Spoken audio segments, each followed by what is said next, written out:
અમદાવાદમાં રાજ્ય કક્ષાના મિલેટ મહોત્સવ અને પ્રાકૃતિક ફાર્મર માર્કેટનો પ્રારંભ કરાવતા મુખ્યમંત્રી ભૂપેન્દ્રભાઈ પટેલ. મુખ્યમંત્રી ભૂપેન્દ્ર પટેલે સ્પષ્ટપણે જણાવ્યું કે શ્રી અન્ન અને પ્રાકૃતિક ખેતીના વ્યાપથી વડાપ્રધાન નરેન્દ્રભાઈ મોદીએ બેક ટુ બેઝિકના મંત્ર દ્વારા સ્વસ્થ જીવનનો રાહ દેશ અને દુનિયાને બતાવ્યો છે. મુખ્યમંત્રી ભૂપેન્દ્ર પટેલે કૃષિ મંત્રી રાઘવજી પટેલની ઉપસ્થિતિમાં અમદાવાદમાં રાજ્ય કક્ષાના મિલેટ મહોત્સવનો પ્રારંભ કરાવ્યો હતો. મુખ્યમંત્રી અને ઉપસ્થિત મહાનુભાવોએ મિલેટ વેચાણ પ્રદર્શન સ્ટોલ્સની મુલાકાત લીધી હતી.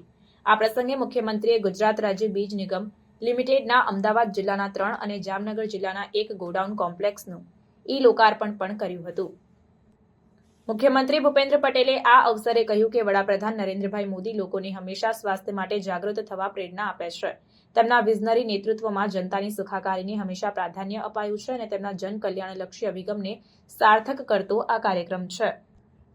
રાજ્ય કક્ષાના મિલેટ મહોત્સવના પ્રારંભ પ્રસંગે અમદાવાદના મેયર પ્રતિભા જૈન, અમદાવાદ જિલ્લા પંચાયતના પ્રમુખ કંચનબા વાઘેલા, રાજ્યસભા સાંસદ નરહરી અમીન, સ્થાનિક ધારાસભ્યો, અમદાવાદના ડેપ્યુટી મેયર જતીનભાઈ પટેલ, અમદાવાદ મ્યુનિસિપલ કોર્પોરેશનના સ્ટેન્ડિંગ કમિટીના ચેરમેન દેવાંગભાઈ દાણી, કૃષિ ખેડૂત કલ્યાણ અને સહકાર વિભાગના અધિક મુખ્ય સચિવ ડોક્ટર અંજુ શર્મા, અમદાવાદ જિલ્લા કલેક્ટર સુજીત કુમાર, અમદાવાદના જિલ્લા વિકાસ અધિકારી વિદેહ ખરે, કૃષિ આત્મા અને બાગાયત વિભાગના પદાધિકારીઓ, કર્મચારીઓ સહિત મોટી સંખ્યામાં ખેડૂતો ઉપસ્થિત રહ્યા હતા.